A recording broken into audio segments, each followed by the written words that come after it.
कैसे हो बच्चों? आज मैं आप सबको एक पौराणिक कथा सुनाने जा रही हूँ, जिसका नाम है सूर्य देव की व्रत कथा।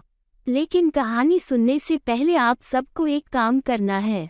पहला तो आप सबने कमेंट सेक्शन में अपने अपने नाम बताने हैं और फिर नीचे दिया गए लाल वाले सब्सक्राइब बटन को दबाना है और अपने लाइक और घंटी वाले आइकॉन को भी दबाना है, क्योंकि मेरी नई नई कहानियों के अपडेट आपको जल्दी से जल्दी मिल सके। कहीं ऐसा ना हो बाकी के बच्चे मेरी कहानी आपसे पहले सुन ले। अब मैं आपको कहानी सुनाना शुरू करती हूँ। सालों साल पहले एक बुढ़िया सूर्य देव की भक्ति में पूरी तरह से लीन थी। वो हर रविवार को सुबह स्नान कर घर के आंगन को गोबर से अच्छी तरह लिपाई करके सूर्य देव की पूजा करती थी। फिर सूर्य देव के लिए व्रत रखकर शाम को उन्हें भोग लगाने के बाद भोजन करती थी। उस बुढ़िया की भक्ति भावना से देव काफी प्रसन्न थे और भगवान की कृपा से उस बुढ़िया को किसी तरह की परेशानी नहीं होती थी।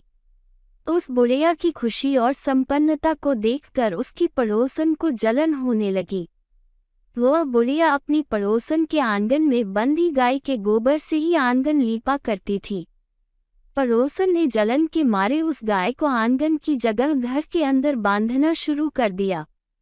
अब अगले रविवार को सुबह बुढ़िया को सूर्यदेव की पूजा करने के लिए घर गाय का गोबर नहीं मिला, जिस कारण वे सूर्यदेव की पूजा नहीं कर पाए और पूरे दिन खुद भी भूखी रही। रात में सूर्यदेव उस बुढ़िया को सपने में आए और उससे पूजा न करने और भोग न लगाने का कारण पूछा। जवाब में बुढ़िया ने बताया, घर के आंगन को लीपने के लिए गोबर नहीं था, इसलिए पूजा नहीं कर पाए। पूजा नहीं की तो भोग भी नहीं चढ़ाया। बुढ़िया की बातें सुनकर सूर्य देव उनसे कहते हैं कि मैं तुम्हारी भक्ति से प्रसन्न हूँ, इसलिए मैं तुम्हें एक गाय दे रहा हूँ। वो तुम्हारे घर को धन से भर देगी। ये कहते ही सूर्य देव उसके सपने से चले गए। अगली सुबह जब बुढ़िया की आंखें खुलती हैं, तब वह देखती है कि उसके आंगन में एक सुंदर गाय और बछड़ा बंधा हुआ है। ये सब देखकर वह हैरान हो गई। उसे सपने की कोई बात याद नहीं थी। इसे उसने सूर्यदेव की कृपा समझा और गाय को चारा देने लगी।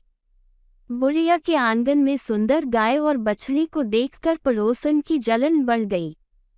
कुछ देर बाद जब बुढ़िया घर के अंदर जाती है, तो गाय सोने का गोबर करती है। ये देखकर पड़ोसन चौंक जाती है और उस गोबर को उठाकर अपने घर ले आती है और अपने गाय के गोबर को उसके आंगन में रख देती है। ये सिलसिला कुछ दिनों तक चलता रहा और वो पड़ोसन धनवान हो गई।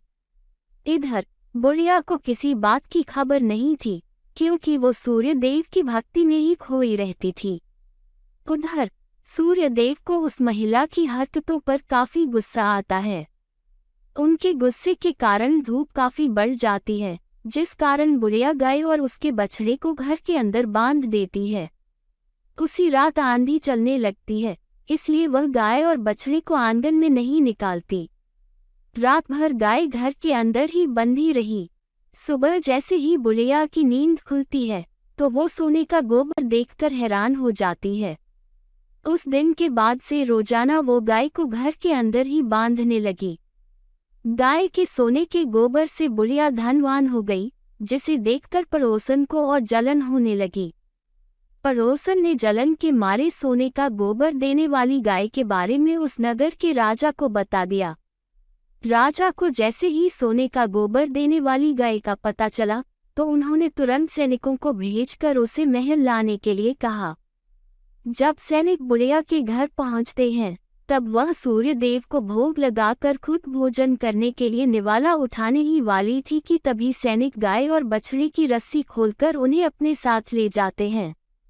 बुढ़िया उनसे गाय और बछड़े को न ले जाने की प्रार्थना करती है, लेकिन राजा के सैनिक बुढ़िया की एक नहीं सुनते। कुछ ही देर में सैनिक गाय को राजा के पास ले जाते हैं। राजा गाय की सुंदरता को देखकर बहुत खुश होते हैं और उसे अपने ही पास रख लेते हैं। गाय व बछड़े के जाने के गम में बुढ़िया बिना खाए पिए पूरे दिन सूर्य देव से गाय और बछड़े को लौटाने की प्रार्थना करती है। इधर दूसरे दिन सुबह राजा सोने का गोबर देखकर हैरान हो जाता है। उधर बुढ़िया भूखी प्यासी सूर्य देव की प्रार्थना में लगी रहती है। बुढ़िया की तकलीफ देखकर सूर्य देव अगली रात राजा के सपने में आकर कहते हैं कि अगर तुमने इस गाय और उसके बछड़े को नहीं लौटाया तो तुम्हारे राज्य पर संकट आ जाएगा, तुम्हारी धन संपत्ति सब नष्ट हो जाएगी। सूर्य देव की बातें सुनकर राजा की नींद टूट जाती है। दूसरे दिन सुबह वो बुढ़िया को गाय और बछड़ा लौटा देते हैं, साथ ही उसे कुछ धन भी देते हैं और उसकी पड़ोसन को सजा देते हैं। सूर्य देव की इस चमत्कारी गाय और बुढ़िया पर उनकी कृपा को देखकर राजा पूरे नगर के लोगों को हर रविवार सूर्य देव की पूजा करके व्रत रखने के लिए कहते हैं। तभी से ही रविवार के व्रत का चलन शुरू हुआ और राजा के पूरे राज्य में खुशियां ही खुशियां छा गईं। कहानी से सीख, दूसरे के प्रति द्वेष भाव रखने से खुद की ही हानि होती है। जीवन में जितना हो सके सामने वालों की मदद करनी चाहिए। उम्मीद करती हूँ कि आप सबको ये कहानी पसंद आई होगी। और हाँ, ये कहानी आपको अपने दोस्तों को भी सुनानी है, क्योंकि शिक्षा बांटने से बढ़ती है और हमें अच्छी बातें सब तक पहुँचानी चाहिए। ठीक है बच्चों, अब मैं चलती हूँ। आपसे अगली बार मिलूंगी, वो भी नई कहानी के साथ। ठीक है बच्चों, आज के लिए इतना ही। और बच्चों, मेरा चैनल सब्सक्राइब करना मत भूलना। बस आपको नीचे दिए गए लाल बटन को दबाना है। ठीक है बच्चों, अब मैं चलती हूँ। फिर मिलूंगी नई कहानियों के